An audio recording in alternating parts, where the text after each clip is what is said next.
Opa, vocês estão bem? Que bom. Continuação do Soberano Eterno.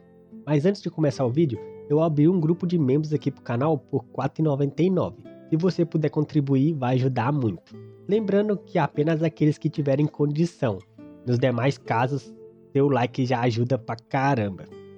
Após o Prota dizer que precisava da cortina e tudo mais para se concentrar, pois se ele vê o corpinho da princesa nu, o bagulho ia ser insano para seus desejos adolescentes. O alquimista Jang já não entendia mais nada, tava perdidinho. O Mito já não aguentava mais discutir com eles e diz que a situação da princesa estava crítica e coloca geral pra fora. Ele senta em posição de lótus esperando a prof ajeitar tudo, enquanto ela ainda reclamava se ele realmente poderia fazer o procedimento desse jeito. Para garantir que ela ficasse quieta, ele diz que vai acertar um de seus meridianos e usa um dos dedos para enviar uma agulha e acerta com precisão milimétrica, deixando a bichinha em estado de choque. Ele manda as duas pararem de oração. Ele realmente precisava disso, pois a afirmação que não conseguiria se concentrar caso seja necessário ver a delicinha da princesa nua era verdadeira. A prof manda a loirinha ignorar ele e segurar a princesa em posição. A loirinha assume essa tarefa com muita determinação, que até parecia que aconteceria algo muito sério, mas para quebrar todas as expectativas, o Prota simplesmente sinaliza com o dedo e todas as agulhas voam com precisão incrível na princesa. A prof já não entendia mais nada, que absurdo era esse, mano, como ele conseguia fazer algo desse tipo. Do lado de fora da sala, os dois velhos alquimistas e o servo do Prota estavam discutindo várias bobagens quando o garoto abre a porta de repente e sai espreguiçando como se tivesse acabado de acordar de uma sonequinha e não participado de uma operação para salvar a vida da princesa da cidade. O alquimista já grita falando que ele era muito ousado, estava enrolando e não tinha começado ainda o procedimento. E o Prota fecha os ouvidos com uma cara de deboche e diz: "Eu já terminei, tio." Óbvio que, como sapos que não sabem a extensão do mundo observando o céu pelo simples buraco, ninguém acredita nisso. Até o servo dele pensa que ferrou geral. Agora ele estava na merda e morreria junto com o Prota por brincar com a vida da princesa. O alquimista Zhang prepara para matar o Prota com um golpe e diz que mesmo que seu avô Lin Shuyan não poderia mais salvá-lo agora. Mas a prof chega na hora e diz que o Prota realmente estava dizendo a verdade, a princesa estava bem, deixando todo mundo incrédulo, e o mestre alquimista da torre entra para verificar. O alquimista Zhang pergunta se a prof estava mentindo para salvar seu aluno. Então, o velho que entrou grita que a princesa realmente estava bem, e todos vão olhar com pensamentos diferentes, incrédulos. O alquimista Zhang se recusa a acreditar, enquanto o servo do Prota estava suspirando de alívio por ter a chance de viver mais um dia. O alquimista começa a rir para tentar se desculpar com o Prota, mas nosso lendário comedor de figurante já começa a gritar, falando que ele só usou 18 agulhas, isso ainda até demorou demais porque geral estava enchendo o saco dele. E não parando os insultos por aí, ele diz que pensou que ele era um alquimista de verdade, mas pelo jeito estava completamente enganado. Na corte real está repleta de estúpidos, meu amigo. Seu servo, que achou que estava salvo há pouco, já estava pensando que morreria de novo. Ele, Liu Xiong, estava realmente dando um sermão no mestre alquimista Zhang. Ele realmente deve ter ficado completamente maluco. Na cabeça do mestre Zhang, várias lembranças de seu tempo como aprendiz floresceram. Quantas décadas se passou e ninguém o chamou de estúpido? Era estranho, em vez de sentir raiva como normalmente sentiria, ele estava sentindo mais como uma nostalgia estranha da época que seu mestre o repreendia. Para confirmar, ele pergunta ao garoto em sua frente se ele tinha o chamado de estúpido. E sem nenhum pingo de receio, o Prota diz: "Sim, estou errado?" A prof, tentando intermediar a discussão, chega e diz para ele pedir desculpa para o Lord Zhang. Só que o Prota simplesmente se vira, sai andando e diz: "Assim que ele masterizar a acupuntura das agulhas voadoras, o velho pode me procurar que eu me desculparei com ele." Deixando geral sem entender nada, porque ele não tinha nenhum pingo de medo do Lord Zhang. A professora se desculpa com o alquimista, mas ele diz que o garoto tinha razão, além de ser muito talentoso.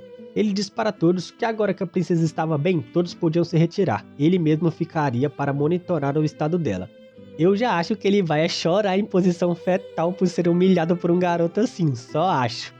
Nessa hora, a prof agarra os dois amigos do nosso meninão e diz que era para os dois a acompanhar. E em um beco no meio da cidade, ela diz para os dois começar a contar tudo, com as façanhas de Lee e o Xion, seu talento para alquimia, sua força, sua velocidade monstruosa de cultivo. Tudo isso poderia passar despercebido para geral se ele estivesse escondendo, mas seus dois melhores amigos saberiam de tudo, eles nunca ficariam no escuro assim. Os dois não sabiam o que dizer. O Prota sempre foi um fardo, alguém que eles precisavam constantemente estar em proteção. Mas de repente, como se fosse outra pessoa, ele mostrou tanta coisa que os deixou comendo poeira. Ele se tornou alguém a ser admirado e seguido. A prof então começa a pensar fora da casinha e diz que já que era assim, provavelmente ele fez tudo isso porque precisava se passar despercebido. E agora que surgiu como uma estrela brilhante tão forte, era porque ele conseguiu completar todos os preparativos para sua ascensão. Algo muito grande ia acontecer em breve na família Lee de Tianshu. E sabe o que é o pior disso tudo, família? Mesmo não tendo nenhuma ligação, a prof acertou precisamente, mano. Eles continuam falando sobre o fato da família Lee ter caído nas mãos do afeminado Lee e que algo grande vai acontecer que vai envolver a nação inteira e que era para os dois se prepararem. Os garotos dizem que desde que seu amigo esteja envolvido, os dois estariam ao seu lado com tudo. Então, eles perguntam para a professora que lado ela ficaria se uma grande luta estourar. Ela simplesmente diz que como comandante dos Guardiões Estatais, ela só obedece à Vossa Majestade ou Rei, deixando os dois garotos muito desanimados com sua resposta. Mas ela acrescenta que Lee Yushon era seu estudante afinal, dando a entender que ela ajudaria acima de tudo. Fia, assume logo, todo mundo lembra quando você ficou hipnotizado olhando pro nosso garotão na arena. Em outro lugar, o Prota tem uma crise de espirros e fica sem entender, seu corpo estava em perfeita forma, como ele poderia estar espirrando assim? Dizem as más línguas que é fofoca, mano, abre o olho, estão falando pelas suas costas. Nessa hora, a loirinha grita para o Prota esperar. E meio sem graça, pergunta se ele poderia dar uma olhada na condição de seu irmão. O Prota, ainda cutucando o nariz com uma carinha de psicopata, diz: "Parece que dei sorte essa noite." Enquanto eles caminhavam pro barraco da Lourinha, o Prota paga 1000 moedas de ouro pela ajuda no tratamento da princesa. A Lourinha fica em choque e diz que não fez nada e não merecia tanto. Mas o Prota diz que se ela não tivesse lá, ele mesmo teria que tirar a roupa da princesa Delicinha e ficaria desconcentrado. No fim, a Loirinha aceita o dinheiro, mas se pergunta que tipo de raciocínio louco era esse. Eles demoram 4 horas para chegar na casa dela, e o Prota diz que agora entende por que ela conseguiu abrir 7 meridianos em uma idade tão jovem. Todo dia ela precisa fazer uma caminhada de 4 horas até a escola. Ela diz que o preço da casa na capital era muito alto para ela e seu irmão. Quando seu pai ainda era vivo, sua família vivia muito bem na cidade. Ele era capitão da guarda, mas há 3 anos ele foi morto em ação. Desde então, com um pouco dinheiro da compensação, ela e seu irmão tiveram que se mudar para o campo. O Prota entra para ver a condição do irmão dela, que estava em estado crítico. Faz 5 meses que ele estava assim. Desde então, ela vem aceitando todo tipo de trabalho para tentar conseguir um médico para tratá-lo. Foi assim que ela se envolveu na tentativa de enganar o Prota. Ele disse que isso não era hora para falar no passado, e que checaria a condição do garoto primeiro para descobrir o que estava acontecendo. E quando ele ia dizer o que era, a loirinha começa a chorar e disse que já tentou de tudo e a única coisa que ainda funcionava era o remédio que o gordinho vendia para ela, mas nem isso estava mais fazendo o efeito necessário. Ela estava desesperada e se joga no peito do nosso garotão. Óbvio que a lenda disse que iria ficar tudo bem. Agora que ele estava ali, mesmo que seu irmão quisesse morrer, teria que pedir sua permissão e lógico que ele não deixaria. Ela pergunta se ele já sabe o que seu irmão tinha, e o Prota disse que o garoto possuía o corpo do veneno do céu e da terra, deixando a garota assustada com um nome tão assustador, e pergunta se ele poderia curar isso. O Prota simplesmente diz não para a pergunta da garota, que entra em desespero e questiona sobre ele dizer que não permitiria a morte do seu irmão. Se ele conseguisse curar seu irmão, ela estava disposta a fazer qualquer coisa que ele a pedisse. Ele afasta a garota e diz que ela não deveria o motivar a cometer um crime, se é que vocês me entendem. Mas ela continua implorando para ele curar seu irmão. Percebendo que ela entendeu errado, ele começa a explicar que o corpo do veneno do céu e da terra não era uma doença.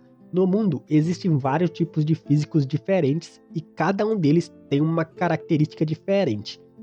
Mas a mina ainda não entende direito e pergunta se agora que sabemos o tipo da doença de seu irmão, era possível curá-lo. O Prota simplesmente deixa de explicar e começa a usar sua mágica. Com uma agulha, ele acerta vários pontos no corpo do garoto e todo o veneno acumulado que o garoto não conseguia controlar sai de seu corpo e o Prota usa uma técnica de fusão de energia para absorver tudo em seu corpo. A garota pensa que o Prota estava se sacrificando muito para ajudar seu irmão e vendo que ele estava ajudando sem segundas intenções, já fica toda apaixonadinha por ele. Mal sabe ela que o veneno no corpo do seu irmão era um tipo de energia celestial, muito difícil de conseguir, que ajudaria o cultivo do Prota a se elevar muito. Mas vamos ficar com a versão dela de o príncipe encantado se sacrificando por sua amada, é bem melhor. Enquanto o Prota absorveu a energia que conseguiu, o garoto acorda e sua irmã o manda agradecer Lee e o Xion por salvar sua vida. Mas o Prota fica simplesmente irritado e questiona o garoto porque a toxicidade de seu corpo era tão fraca. Na próxima vez, é bom que ele acumule muito mais veneno do céu e da terra. O garoto, sem entender nada, fala para sua irmã que seu amigo era muito piadista, mas o Prota diz que o pirralho estava com muita sorte. Se ele o reverenciar 3 vezes, ele o aceitaria como discípulo. Mas o garoto diz que se fosse para ter um mestre, seria alguém muito overpower badass, ao nível de um guardião do estado. Ei, seu moleque, respeita nosso Prota, tio, cê é louco? No fim, depois de tomar um fique esperto da sua irmã na cabeça, o moleque aceita se tornar discípulo da lenda Lee e o Xion. O Prota aceita a reverência dele e diz que ensinaria para o garoto a fucking técnica do tirano celestial, que combina certinho com o físico dele. Mas o garoto burrão diz que só quer aprender técnicas fortes como a do tigre sorrateiro. Para quem não lembra, é a técnica do figurante da sala de gravidade que tomou um pau pro Prota, mano. A irmã dele acerta mais um golpe no pote e diz que o moleque tem que aprender o que o jovem mestre mandar.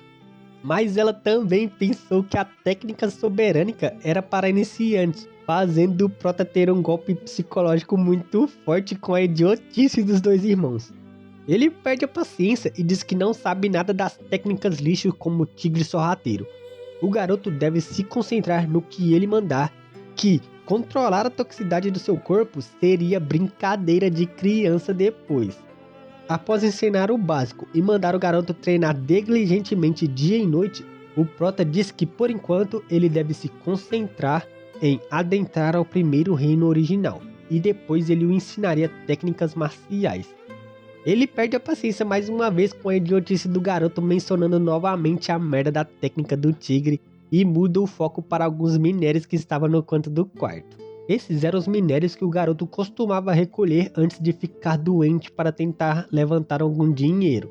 Eles tinham alguma energia que nosso Prota conseguiu sentir de longe e descobre que dentro do minério tinha a tal da Pedra do Sol Roxo, um material de 5º grau usada para construir matrizes gravitacionais. O garoto já fica logo animado. Essas pedras eram as mesmas usadas para construir as salas de treino gravitacionais e deveriam valer muito dinheiro. O Prota concorda com ele e diz que mesmo com tantas impurezas, elas eram muito valiosas. Ele rapela tudo para ele. O garoto fica em choque e fala que ele não deveria roubar as coisas de seu discípulo. O Prota apenas ri com uma cara duvidosa e diz que estava apenas guardando e devolveria no tempo correto. Ele o lembra de treinar certinho e acumular muito veneno no corpo para a próxima vez e mete o pé. O Prota estava muito feliz hoje, ele conseguiu um discípulo com o físico do veneno do céu e da terra. Com tempo e treinamento certo, o garoto se tornaria seu discípulo mais promissor das 2 vidas.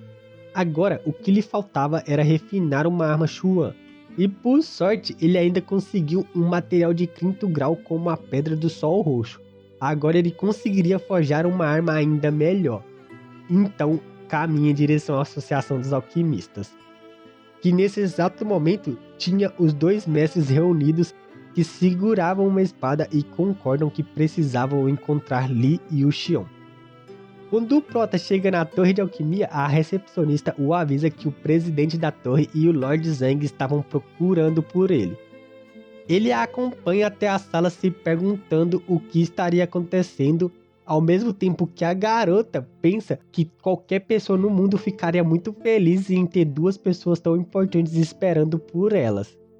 Quando a garota apresenta o Prota e se retira, ele simplesmente caminha sem nem dar mais explicação, senta na cadeira central como se fosse o rei e pergunta o que eles queriam. Os dois se olham meio que só aceitando a situação. Então, o Lord Zeng diz que esse era um convite, o convidando para um banquete dos ministros. Era para celebrar o avanço de Lu Yushang, sua professora como alquimista, e a recuperação da princesa. O convite era para 6 pessoas contando com ele. O Prota então simplesmente faz uma cara de idiota e fala: "É só por isso que vocês me chamaram?" E o alquimista Zhang começa a rir e diz que queria saber se ele era um discípulo de Lord Yang-di. E o Prota simplesmente nega como se fosse a coisa mais simples do mundo essa pergunta. Nessa hora, o Lord Zeng cai em estado de choque, velho. Ele não acreditava como ele entendia o selo da vida flutuante, a acupuntura da agulha dourada que ele usou. O Prota nem se dá a ideia de responder e simplesmente levanta e fala: "Se não tiver mais nada, eu tô indo embora." O Lord Zeng estava putaço, mano. Ninguém nunca se atreveu a envergonhar ele assim. Mas o outro mestre da torre simplesmente pede para ele esperar um pouco e diz para ele olhar os 2 presentes que eles tinham preparado para ele por salvar a princesa. Um era o distintivo de alquimista de 2º grau. A técnica da acupuntura de agulha de olho que ele mostrou está longe do nível de um alquimista de 2º grau, mas ele só tinha autoridade para dar um distintivo de 2º grau para o Prota, e pede desculpa por isso.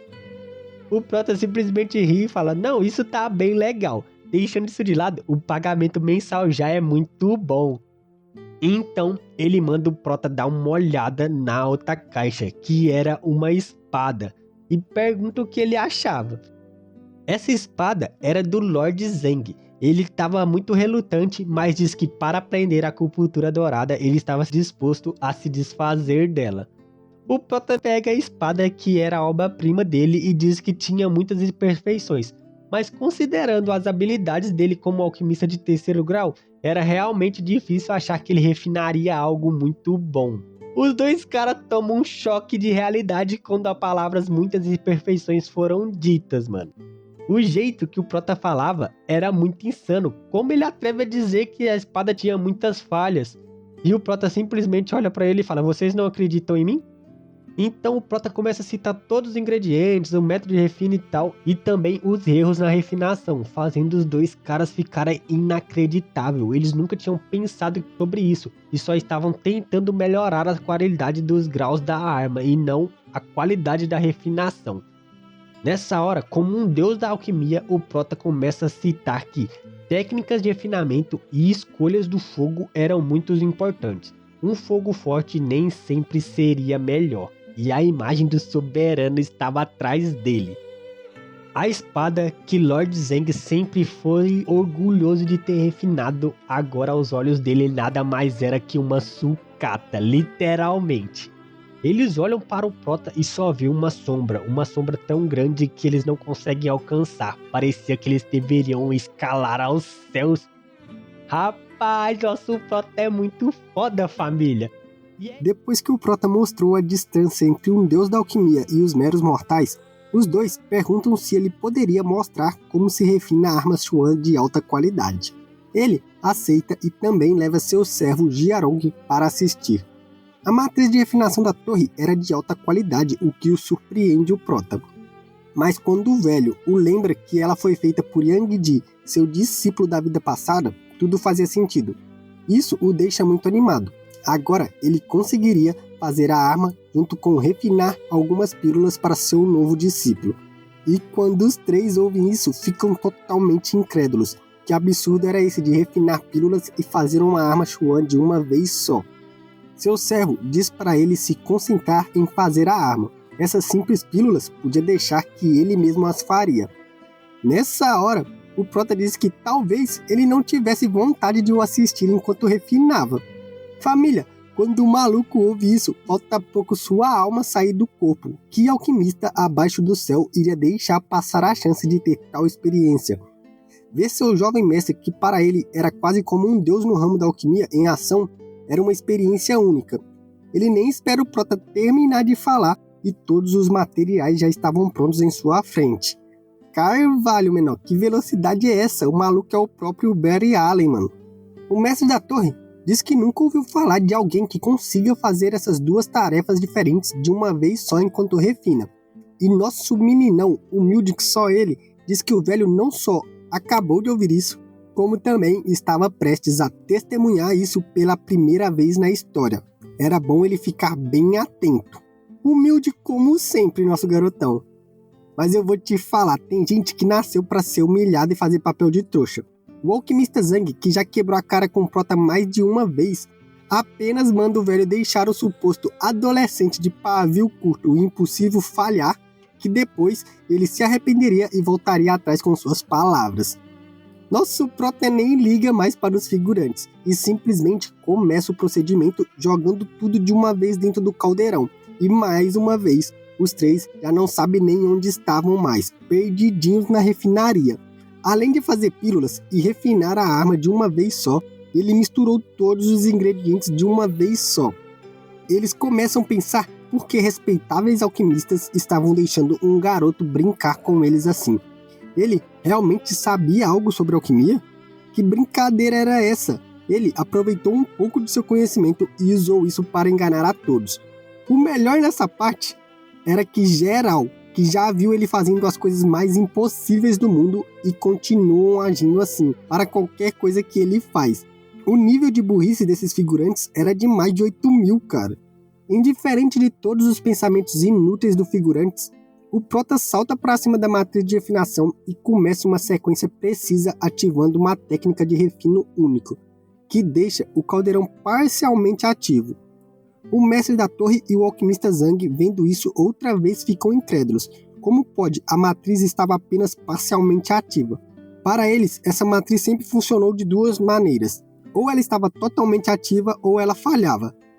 Não existia meio termo. O Prota, simplesmente como um rei do deboche que é, manda os dois idiotas calarem a boca e curtirem o show.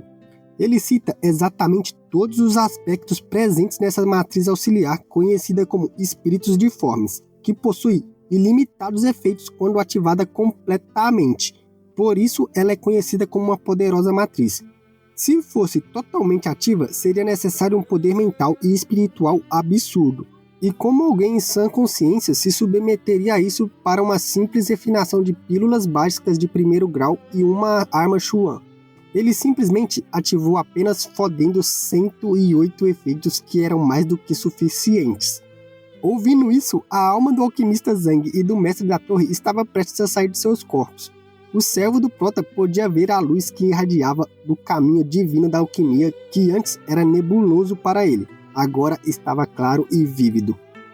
Enquanto os três patetas eram lembrados que para ser um proeficiente alquimista também era necessário ser um mestre em matriz, seu servo simplesmente pergunta se ele era um deus. É óbvio, né, tio? Acha que nesse canal tem vídeo de algum protagonista indigno? O servo diz que se a concentração na hora do cultivo era tão crucial, por que ele estava conversando com os três? E nosso rei do deboche diz que era inevitável, mesmo ele não querendo conversar, ele estava preocupado que os três idiotas não entendessem nada. Mas a partir de agora, ele não vai mais abrir o bico. O mestre da torre e o alquimista Zhang, vendo que agora não terão mais suas dúvidas sanadas, acertam o maluco boca aberta com tudo que o bicho fica todo mal desenhado. Depois disso, o Prota não falou mais e como um maestro apenas acenavam com a mão enquanto refinava. Os três presentes nunca sequer imaginavam que refinar podia ser tão lindo, parecia uma pintura. Finalizando as pílulas, ele partiu para a arma. Usando sua perícia, ele transforma o ferro em seu estado original. Os três, mais uma vez, ficam em choque com a cena, e nosso Prota, usando o ferro em seu estado mais puro, retira a pedra do sol roxo e os mistura. Nessa hora, uma grande névoa irradia, cobrindo toda a sala de refino, e o Prota finaliza condensando a arma. Vendo que o deus da alquimia, depois dessa performance inacreditável, estava muito cansado, os três tentam de tudo bajular com pílulas de revitalização de mente e alma. Ele pega a melhorzinha que tinha e diz que vai meditar por algum tempo e usa manifestação de Ki. Os três apenas sentam e observam, ainda pensando que talvez tudo que presenciaram aqui foi um sonho muito louco, era inacreditável. Alguns minutos depois, nosso prota se levanta. Ele não tinha recuperado 100% de suas energias, afinal, esse tipo de refinação gastava muita energia, principalmente com os três idiotas o atrapalhando com perguntas toda hora. Eles questionam se ele já havia se recuperado tão rápido, e seu servo diz que ele demoraria pelo menos 7 dias para se recuperar depois de refinar. E já toma logo uma patada. Um lixo como ele tinha a ousadia de se comparar ao rei do deboche? Tá ficando louco o animal de teta. Depois de todo o alvoroço, os três estavam rasgando elogios para o prota e conversando sobre a espada. O alquimista Zhang, que agora recusa aceitar o título de mestre perante ao nosso garotão, diz que a espada era simplesmente perfeita, uma arma de primeiro grau. Era como se ela tivesse sido criada pelos céus e a terra, e com uma energia muito densa fluindo dentro dela. O prota diz que, como ele usou o ferro em seu estado original, a espada agora estava selada, e diz que em seu método ele usou a Pedra do Sol para incorporar 2 selos gravitacionais nela, e quando ativadas, cada um exerce a força de 10 vezes a gravidade, e quando somados, superam 100 vezes. Ele lamenta enquanto ativava o selo para mostrar para os três. Por ele não ter mais pedras do Sol, ele não conseguiu criar uma matriz 1000 vezes aumentada. Mas ele acha também que sua espada não seria capaz de resistir a esse poder porque ela era uma simples arma Chuan de primeiro grau. Os dois velhos ficam mais uma vez espantados. 3 matrizes, 3 estados de liberação. Que conceito absurdo era esse? O velho Zhang, descarado que só, já pede para que nosso prota deixe a espada para eles por alguns dias para que possam realizar pesquisas nela, para melhorar suas capacitações. O rei do deboche diz que se deixasse sua espada com 3 lixos como ele, qual era a arma que ele usaria? Aquele pedaço de sucata defeituosa que eles o presentearam? E, enquanto os dois lamentavam sua insignificância, o servo do prota estava feliz, pensando que ser chamado de lixo por um deus como seu jovem mestre era uma honra, um status, a mais pura felicidade. Esse aqui já não tá com as faculdades mentais bem, família. O prota diz que provavelmente vai usar sua espada em sua cultivação, estando sob o efeito de um campo gravitacional o dia todo. Isso o ajudaria a aumentar muito sua força. Como o ditado sempre diz, a habilidade da espada depende muito de quem a manuseia, não em qual o grau ela está. Então, sem mais nem menos, ele encara a espada a balançando e diz que seu nome seria Pretona, fazendo os 3 presentes cuspirem um punhado de ketchup. Véi, que merda de nome é esse? Mas quando seu servo o vai questionar sobre esse nome ridículo, ele já imaginava o prota acertando o pote dele um monte de vezes, perguntando se um lixo estava questionando suas palavras, e decide ficar quietinho na dele. O bichinho tá ficando inteligente. Depois disso, para a surpresa de um total de 0 pessoas, ele confere as pílulas e todas eram perfeitas. Óbvio que o velho mestre da torre de alquimia fica todo surpreso. Mas o servo do prota, que já tinha experiência nisso, fica calmo e orgulhoso por ser seu servo, e já desbloqueia literalmente uma conquista de servo orgulhoso. Como eles deixaram o nosso rei do deboche usar a sala para refinar, como agradecimento, ele diz que vai ficar 1 hora tirando todas as dúvidas que eles tiverem. E completa dizendo que, sem contar alquimia e artes marciais, ele era muito talentoso nas áreas de música, matrizes, pinturas, xadrez e em pegar mulher. Uma lenda chamada Li Yuxion. Os velhos já fazem todo um alvoroço em uma festa quando ouvem isso. E por um tempo, o prota responde tudo que eles tinham dúvidas. Eles agradecem no final e quando o nosso prota sai, o alquimista Zhang diz que há 1 década ele teve sorte de ter suas perguntas respondidas por Yang Di. E mesmo que a situação fosse um pouco similar, Li Yuxion passa uma sensação muito única e superior. Depois disso, na casa da loirinha Menghu, o prota estava esperando e quando ela chega, fica feliz e pergunta o que ele estava fazendo ali. Mas quando ela repara na cara de poucos amigos dele, ela pergunta qual era o problema. E com uma carinha não muito feliz, ele a pergunta onde estava Meng Bai, seu discípulo. Ela diz que assim que ele melhorou, seguiu seu tio que morava ao lado até a mina para trabalhar. Nessa hora, o garoto chega todo feliz, cumprimentando os dois e diz que conseguiu muitos minérios brutos. Mas o Prota nem liga para esse lixo e já logo manda um fique esperto na cara dele e o manda ajoelhar e se desculpar. O garoto já levanta todo irritadinho falando merda para Carvalho e pergunta quem ele era para bater em alguém. E o Prota disse que era seu mestre. Ele o aconselhou e disse para o garoto praticar a técnica arduamente, mas o garoto o desobedeceu. Mengbai diz que como homem da casa tinha que ganhar dinheiro e não deixar tudo para sua irmã. E mesmo com sua irmã o mandando calar a boca e se desculpar com seu mestre, o garoto se recusa e diz que um mestre não bateria em seu discípulo sem razão. E como alguém que não ensinou nada de bom pode se proclamar mestre de alguém? O Prota simplesmente o chama de merdinha ingrato. Com um simples apontar de dedos, ele machuca o garoto e o manda ficar de joelhos. O garoto grita e diz que nunca irá o obedecer. Ele era apenas 1 ano mais velho. Em pouco tempo, ele seria muito mais forte que Li Yuxion e não seria mais oponente para ele. Ter ele como mestre só estava o atrapalhando e diz que se o Prota puder, ele deveria o matar agora. Um grande erro da parte do garoto, pois o Prota simplesmente diz que matar um discípulo inútil como ele era fácil, difícil era o deixar vivo trazendo desgraça para seu nome. A loirinha que chorava e sabia que o jovem mestre realmente mataria seu irmão, tenta interceder por ele e diz para o garoto que se ele não se desculpar com seu mestre, ela não o consideraria mais seu irmão. Nessa hora, o tal do tio Li chega perguntando o que estava acontecendo ali, cheio de marra. E o garoto diz que o Prota o forçou a aceitar ele como mestre e agora estavam ameaçando de morte. O cara vê que o Prota é forte e talentoso e já devia perceber que ele era o protagonista da obra e meter o pé. Mas como em todo figurante, o falta é inteligência. E ele diz que ser controlador era um grande erro para uma pessoa jovem. O Prota pergunta quem era ele para pensar que tinha o direito de intervir na lição que ele estava aplicando em seu discípulo rebelde. A loirinha tenta impedir o velho de ser massacrado, mas o figurante, como sempre, era mais burro que uma pedra e diz que um garoto tão jovem estava querendo ter um discípulo. Parece que ele teria que ensinar uma lição para ele. E o moleque infeliz continua colocando lenha na fogueira, falando que preferia ter o tio como mestre do que outra pessoa. Tendo seu ego inflado, o velho diz que vai aceitar o garoto como seu discípulo e quando ele crescer, vão montar um grupo de mercenários e ganhar muito dinheiro. Mas ele completa que antes ele precisaria resolver essa situação.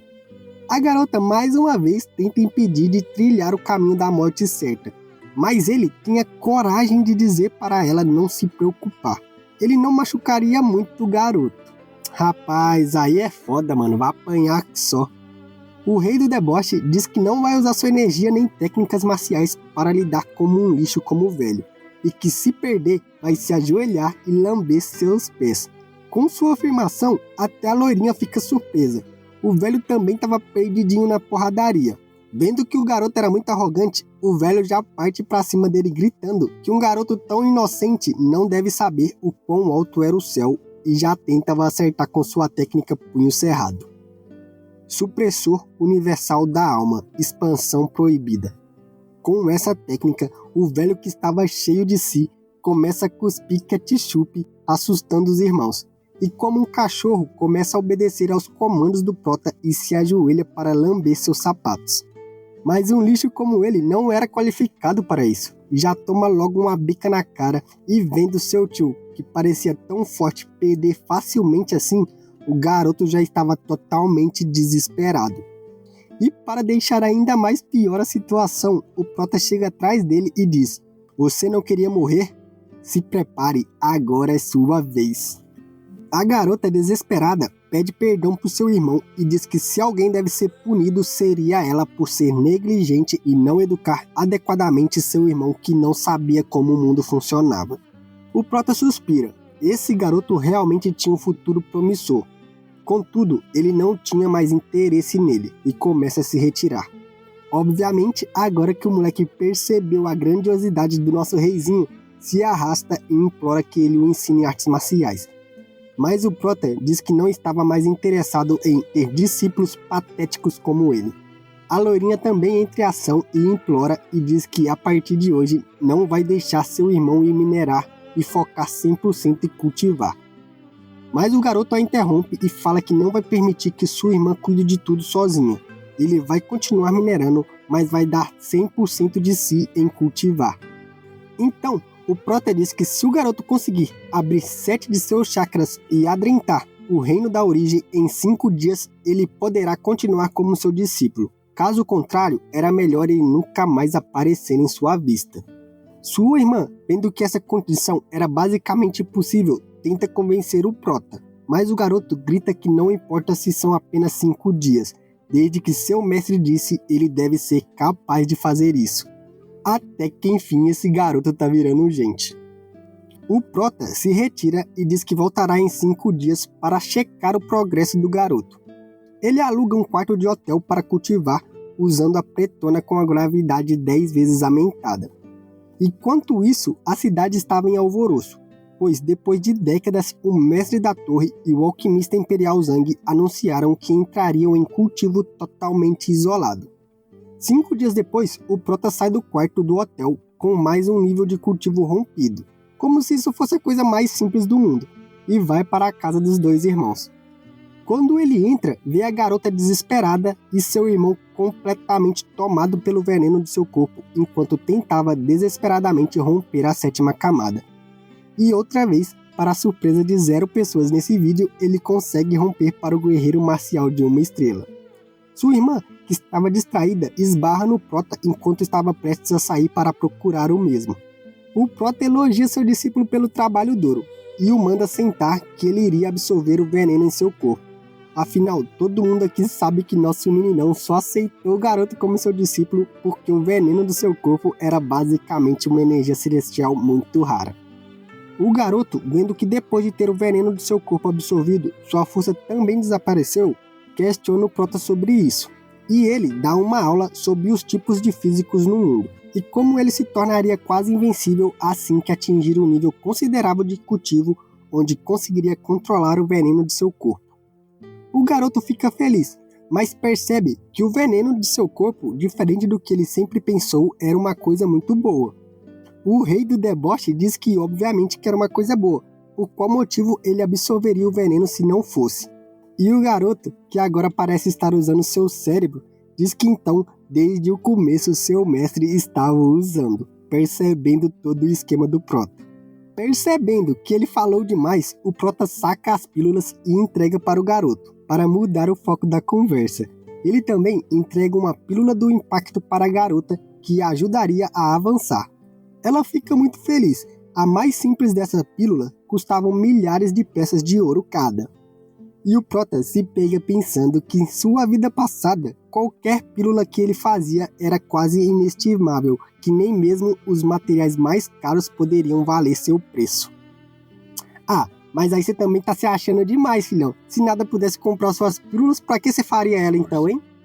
Após o protagonista entregar as pílulas para os irmãos, apenas para mudar e disfarçar o foco da conversa sobre ele estar usando o veneno do garoto como bateria para seu cultivo, o tio deles chega para levar o garoto para minerar. E quando vê o Prota, quase se caga todo que nem percebe que o garotinho tinha se tornado um guerreiro marcial. O Prota o manda chegar perto e pergunta seu nome. E o cara tem a ousadia de dizer que ele podia chamar ele de Tio Lee, como todos faziam. Obviamente que nosso reizinho diz que o figurante realmente devia querer ser morto por pedir que ele o chame de tio. O bichinho se treme todo e diz que na verdade era muito melhor que ele o chame de Lee Dan-yun. Dessa vez, o Prota não estava querendo bater em figurante, ele apenas queria contratar o cara para fazer serviço de mineiro para ele, por um salário de 500 moedas de ouro. E enquanto o cara sai todo feliz da vida com um novo trabalho, o Prota chama os irmãos para irem comprar uma roupa melhor, pois eles iriam ao banquete do rei. Um grande erro do nosso rei do deboche, pois quem tem esposa sabe. A loirinha começou a ir em loja testando tudo, e o Prota simplesmente inventa uma desculpa qualquer para poder deixar ele sozinho e sai correndo, dizendo que à noite eles o encontraria, deixando seu pobre discípulo nas garras da fera. Já na rua, enquanto o Prota se divertia comendo sozinho, alguém se esgueira atrás dele e rapidamente tenta fugir. E o prota simplesmente joga o palito que estava segurando no maluco que já estava bem longe pensando que estava seguro. Mas ele tem sua mão perfurada quando tenta se defender, incrédulo com a força do arremesso. Sem perder tempo, o prota segura o maluco e sai voando com o cara para um lugar mais isolado, deixando todos que assistiram à rápida cena surpresos. E em um beco descobrimos que o cara era um simples guarda do quarto mestre da família Lee, que veio avisar ao prota para não se meter com Lee Hee no banquete, pois ele estava basicamente com todo o poder da família Lee em suas mãos. Mas o prota diz que se o simples escravo, que teve uma boa conduta e escalou até o topo, pensar em algo contra ele, simplesmente vai o esmagar como qualquer outro inseto. O cara ainda tenta dizer que o tal Lee Hee tinha muita gente forte o ajudando, e o prota concorda perfeitamente com sua afirmação. Provavelmente sua majestade devia estar ao lado dele, pois o exército era constituído por sua maior parte soldados da família Lee, e o rei não permitiria que qualquer um ficasse no comando dessa família. Ele também cita várias outras coisas e outras pessoas que podem estar o ajudando, como a família Lan e tals. Mas para o nosso soberano eterno não era empecilho algum. Mas para o cara que escuta tudo isso, para cada palavra e raciocínio do prota, que até pouco tempo era tido como lixo, ele só ficava mais e mais surpreso, como tal gênio conseguiu se disfarçar e passar como um ninguém. No fim, o prota só manda o cara vazar. Ele não se importava com os planos deles e não tinha interesse em participar dessa trama inútil. Porém, se Lee Hee não tomar cuidado ou se o rei se cansar de seu papel, nosso garotão não se importaria de o substituir por pessoas que ele escolherem mais capazes. Rapaz, nosso reizinho em cada capítulo vai ficando mais berés, mano. Ele simplesmente acabou de dizer que no panorama final é ele que manda na porra toda, não importa quem tá no poder ou não. E quando o cara ouve isso, fica tão abismado que até esquece de assoar o nariz, todo assustadinho, pobre, velho. Nunca vi um protagonista imitando. E de noite, o banquete real estava lotado de pessoas importantes que chegavam de todos os lugares. Um dos amigos do prota vai o cumprimentar com um soco no ombro, mas fica assustado quando percebe que quase quebrou sua mão e pergunta o que tinha acontecido com o corpo desse monstro. E como um bom amigo, o prota ignora a besteira dos dois e entrega 2 pílulas do impacto também para eles. Os dois precisavam urgentemente avançar em seu cultivo. E família, enquanto ele estava conversando, nessa hora a loirinha chega toda perfeitinha e aparece chamando o prota. E quando seus amigos veem isso, já começam a zoar ele, dizendo que agora fazia sentido ele ter sumido nos últimos dias. Ele estava atrás de rabo de saia. Ele ignora mais uma vez os dois e apresenta os irmãos dizendo que o garoto era seu novo discípulo. Mas seus amigos dizem que ele era um garanhão.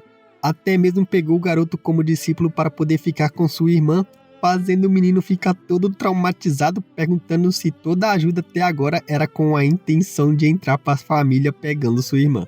E já logo vai tomando um fique esperto no pote de sua irmã para não ficar falando muita merda. Quando o prota e seus convidados chegam na parte do banquete, várias figuras importantes já estavam presentes. Lee Hee, tentando parecer superior como o atual chefe da família Lee, diz ao prota para ele se sentar no lugar destinado à sua família. Não era necessário ocupar um lugar diferente. Óbvio que nosso espanca figurante finge que nem ouviu e faz uma piada para a loirinha sobre fresquinhos que ficam com o nariz em pé, fazendo todos os presentes rirem como se não houvesse amanhã. Menos Lee Hee, que quase se engasga com sua bebida, mas ele é irrelevante. Mas mesmo sendo irrelevante para nós, um dos guardas da família Lee pura para atracar o prota sob o pretexto de falta de respeito para o atual líder da família. E te falar, viu, esse prota só dá orgulho, o bicho lança sua bebida para o ar, para não derrubar uma gota sequer, acerta o figurante perguntando se ele tinha alguma ideia de com quem estava falando. E pega a bebida de novo como se nada tivesse acontecido. Então, ele olha para Lee Hee, diz que com seu ótimo trabalho, ele até conseguiu escalar de escravo, receber o sobrenome da família Hee e se tornar o atual chefe. Mas o tal do Lee e o Xion, nosso protagonista, precisava colocar seus cachorrinhos na linha. E completa perguntando, não é mesmo meu escravo número 8527, deixando Lee Hee se cagando todo. E o restante dos convidados completamente desacreditados com a cena que se passou diante de seus olhos. Acostume-se logo, tio, com tanto figurante que nosso prota espanca nem deveria ser mais surpresa pra vocês, velho. Mesmo depois dessa humilhação grátis, o cara não queria parar e queria ser mais humilhado, e continua gritando. Mas o Prota, elegante como sempre, apenas diz que esse era o banquete de Vossa Majestade e não queria quebrar todos os ossos de seu cachorrinho que estava saindo da linha. Ouvindo isso, o cara já parte pra cima dele, mas o Ruivinho Beres, que era um dos mais fortes do continente, simplesmente aponta o dedo pro maluco e diz que isso já era o suficiente. Depois de colocar o figurante em seu lugar, o comandante Ruivo fica observando o Prota, se perguntando como ele pode ter chegado a tal nível de maestria em artes marciais, se nem ele mesmo consegue essa façanha. Seus golpes foram perfeitos que nem mesmo ele poderia fazer isso. Nessa hora, o rei chega e junto com ele veio as duas waifuzinhas do Prota. Enquanto todo mundo se curvava, o Prota simplesmente faz o sinal de paz e amor. Esse cara é uma figura, mano, um mito. O rei anuncia que essa festa era para parabenizar a guardiã Ruivinha por se tornar alquimista e por sua filha que recentemente foi curada de sua doença crônica. Então, os convidados mais importantes começam a entregar seus presentes. Um cara entrega 2 pérolas muito caras, enquanto o comandante Ruivinho entrega 2 técnicas muito overpower para as duas. Chegando a vez do alquimista, ele simplesmente entrega uma pílula que diz preservar a beleza da mulher por muito tempo. Então, chega a vez de Li Hi, que estava como chefe da família Li. Ele diz que tinha apenas uma coisa para entregar para a professora, que era um prendedor de cabelo feito de um mineral muito caro, uma jade pura. Todo mundo fica incrédulo quando ouve isso. Mas ele não termina por aí. Falando da beleza da princesa, ele simplesmente fala que encontrou um ovo de besta demoníaca e entrega para a garota. Todo mundo estava incrédulo. Ovo de bestas demoníacas são muito caros, porque bestas demoníacas são muito orgulhosas e não aceitam ter parceiros. Então, o único jeito depois de anos tentando de dominar uma besta é pegando seu ovo e a cuidando desde jovem. Mas esses ovos são muito difíceis de se encontrar, então presentear alguém com um é simplesmente jogar dinheiro fora. Até mesmo o comandante Ruivinho, que é muito rico, diz que as crianças de hoje em dia gastam muito dinheiro para pegar mulher. Mas enquanto todo mundo está abismado, alguém simplesmente diz: realmente, um ovo de besta demoníaca é muito importante e caro. Mas para que a princesa ia querer um ovo de besta demoníaca morta? É pra ela comer? E todo mundo olha pra quem estava falando e obviamente que era nosso mitinho. Li Hi começa a gritar desesperado, falando que gastou tanto dinheiro que daria pra comprar nosso Prota por 1000 vezes. Mas o Prota diz que a princesa vai ficar desapontada depois de cuidar vários e vários meses desse ovo e descobrir que ele estava podre. O rei diz que por ele ter salvado a princesa, ele vai deixar passar dessa vez. Mas ele tem que medir suas palavras. Mesmo sendo jovem, ele precisa assumir suas responsabilidades quando dizer alguma coisa. O Prota diz que mesmo se explicar, ninguém entenderia. Mas tudo bem, ele não liga pra isso. Nessa hora, um outro cara chega entregando um presente muito valioso para as duas. Para a princesa, ele deu 10 pedras do dragão, que não era muito cara separada, mas 10 delas dava para comprar coisa para baralho.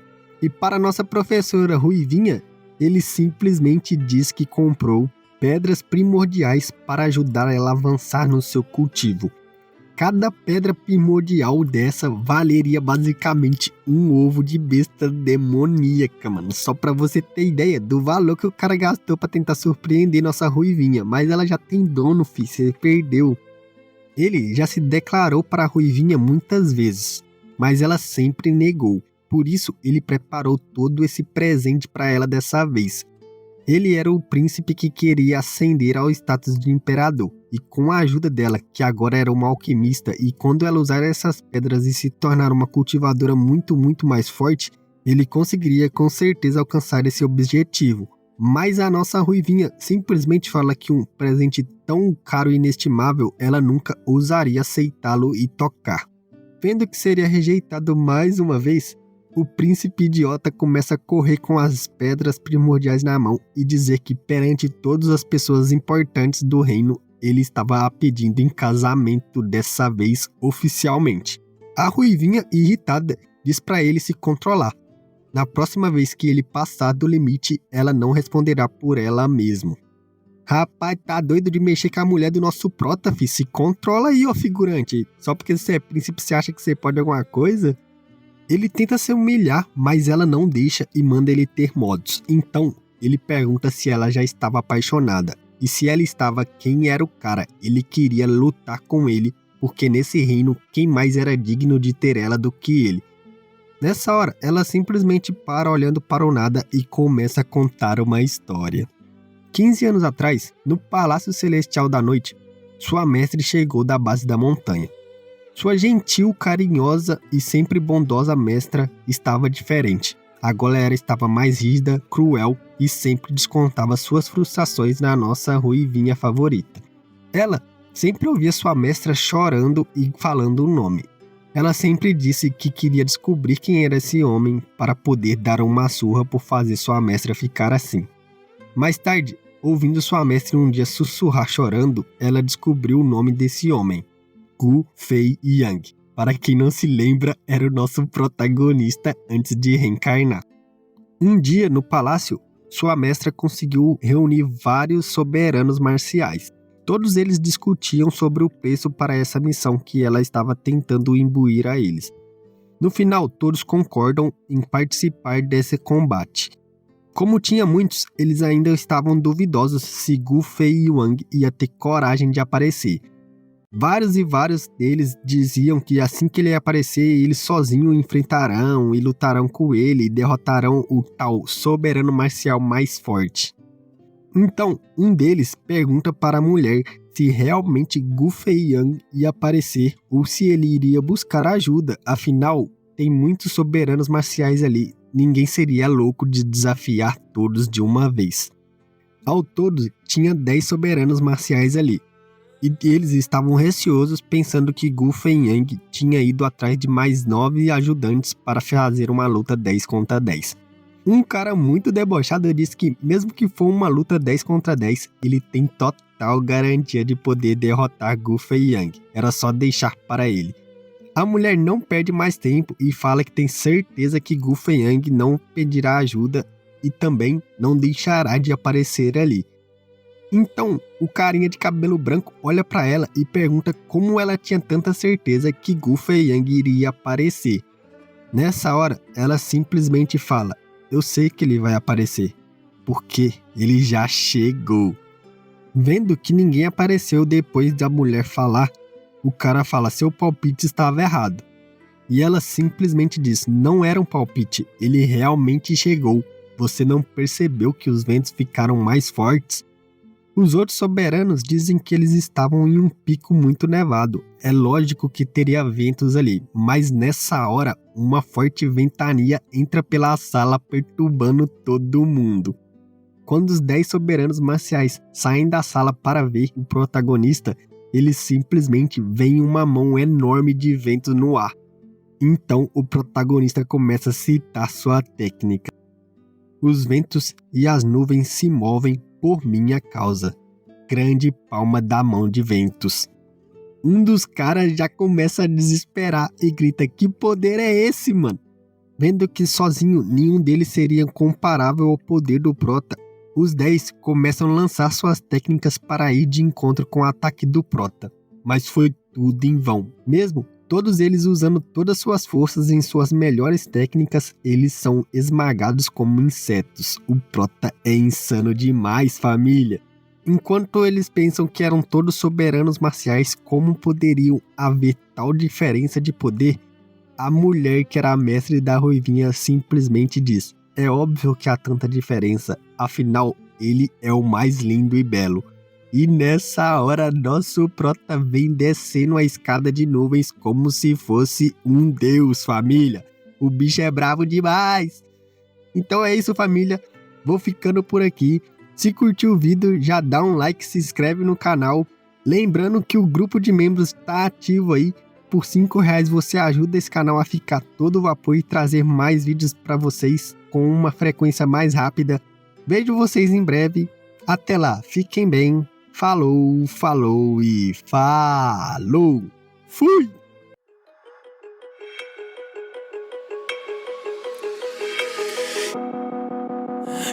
up. Told myself to push and never stop. I've been stressed out, watching both these hands around the clock with my eyes wide.